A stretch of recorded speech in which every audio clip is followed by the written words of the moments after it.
There is a feeling you know well. It arrives sometimes in a crowded room.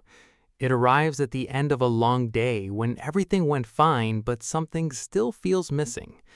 It arrives at 11 p.m. on a Sunday, quiet and uninvited.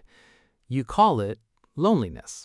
And your first instinct is to treat it like a malfunction, something that shouldn't be there, something to fix, suppress, scroll past, or eat through. But the real answer for what loneliness actually is turns out to be far stranger than anything your therapist told you, and far more useful. Loneliness is not a feeling that signals weakness. It is not evidence of something wrong with your life, or your personality, or the choices you've made. Loneliness is a biological alarm system. It evolved for the same reason hunger evolved, the same reason physical pain evolved. It is your body telling you something you need is missing. And for most of human history, what it was pointing at was one of the most dangerous things that could happen to a person. Think about what being alone actually meant 200,000 years ago. Not alone in your apartment with a fully stocked kitchen and a locked door. Alone on the open savanna. Alone meant no one to watch for predators while you slept. Alone meant no one to share food when your hunt failed. Alone meant no one to help raise children, no warning system, no protection when a rival group approached in the night. Alone was not uncomfortable, alone was lethal. So your ancestors' bodies developed a response to social isolation, the same way they developed a response to hunger or injury. A signal, an urgent, persistent, hard-to-ignore signal that said, "Get back to the group. This is dangerous. Fix this now." That signal is what you experience as loneliness. It was never meant to be a permanent state. It was meant to motivate a behavior, the same way hunger motivates eating, the same way pain motivates you to remove your hand from a flame. Neuroscientist John Cacioppo spent decades studying what loneliness does to the human body, and what he found should fundamentally change how you think about it. Loneliness doesn't just feel bad. It acts on the body like a slow physical threat. It elevates cortisol, the primary stress hormone. It disrupts sleep, making you lighter and more vigilant even when you're exhausted, because an isolated organism on a savanna cannot afford to sleep deeply. It shifts the immune system toward inflammation, which in the short term helps the body prepare for injury, because an isolated organism on a savanna was statistically more likely to get hurt. The body of a lonely person is preparing for danger, not metaphorically, physiologically. And here is the part that tends to stop people. The human brain, under conditions of chronic loneliness, begins to interpret the social world differently. Cacioppo and his colleagues found that lonely people become hypervigilant to social threat. They start scanning for signs of rejection more rapidly. They interpret ambiguous signals more negatively. A friend who didn't reply becomes someone who was pulling away.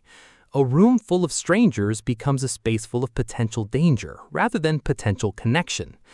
The brain, trying to protect you, ends up making the thing it fears more likely. It turns you inward at exactly the moment you need to turn outward. This is not a character flaw. It is the same mechanism that makes a physically injured animal flinch from touch. Protection, armor, an instinct that made sense in one environment behaving clumsily in another. But there is something even stranger underneath all of this. Loneliness, in its original form, was not simply a private experience. It had a social function. When the isolated member of a group felt that urgent pull toward reconnection and acted on it, the group benefited. The group stayed cohesive. The group retained the knowledge, the skill, the labor, the watchfulness of every individual member. Loneliness was, in a sense, evolution's way of maintaining group structure, not just by punishing isolation, but by making isolation so uncomfortable that the impulse to end it became almost irresistible. Philosopher and writer Olivia Lang has written beautifully about loneliness as a universal human experience that is almost never spoken about honestly. She points out that loneliness carries a shame that most people carry silently, as if the feeling itself is proof of something shameful. But when you understand what loneliness actually is, that shame starts to dissolve. You are not lonely because you are unlovable or broken or failing at life. You are lonely because a 200,000-year-old alarm system is doing exactly what it was built to do in an environment it was never designed for. Because here is the modern problem. The alarm evolved for a world where isolation was relatively rare and correctable, where the group was nearby, where acting on the signal meant walking a short distance to warmth, to firelight, to the faces of people who knew your name. The modern world has uncoupled that signal from its solution in ways our biology never anticipated. You can be lonely in a city of 8 million people. You can be lonely while broadcasting your life to thousands of followers online. You can be lonely in a marriage. The signal fires, but the path back to the group has become strangely complicated. And modern life has created something else that the original alarm system never had to contend with. Substitutes that feel like connection without providing what connection actually does. Scrolling through other people's lives is not the same as being known by someone. 100 likes on a photograph is not the same as a single evening of genuine conversation. These substitutes are not worthless, but they do not produce the neurochemical response that actual social contact produces. The alarm keeps ringing. You keep responding to it, and it keeps not turning off. Researcher Julianne Holtlandstad has conducted some of the most cited studies on social connection and health, and her findings are difficult to overstate. Loneliness is a health risk associated with chronic loneliness as comparable to smoking 15 cigarettes a day. Not metaphorically comparable. Comparable in terms of mortality data. Loneliness is not a soft emotional problem. It is a public health issue of the first order. And it is one that almost no one talks about honestly because almost everyone experiences it and almost everyone is ashamed of it. So what does this mean, practically, when you feel it? First, recognize it for what it is, not a verdict on your life, a signal, the same as thirst is a signal for water. Your body is telling you something specific. You need genuine connection with other people, and you currently don't have enough of it. That's all. That's the whole message.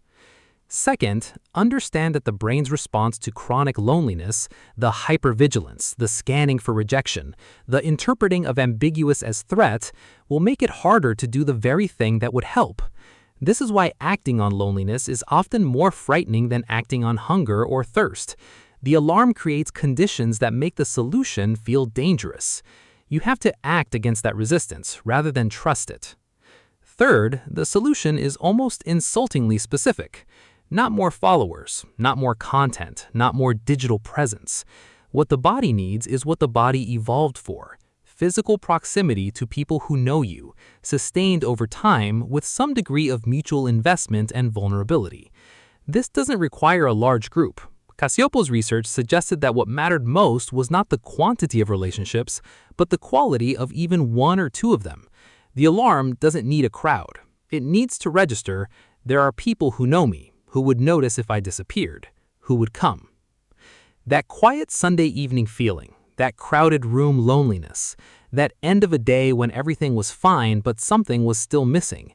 Your body was not malfunctioning. It was sending a signal designed for exactly that kind of moment. Something is missing, something you need to survive. And it has been sending that signal since long before there were rooms or cities or Sundays.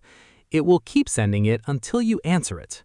Not with a scroll, not with a screen, with the older answer, the one your ancestors gave when the fire was low and the dark was close, and someone reached out and said without words, "I am here. I see you. You are not alone."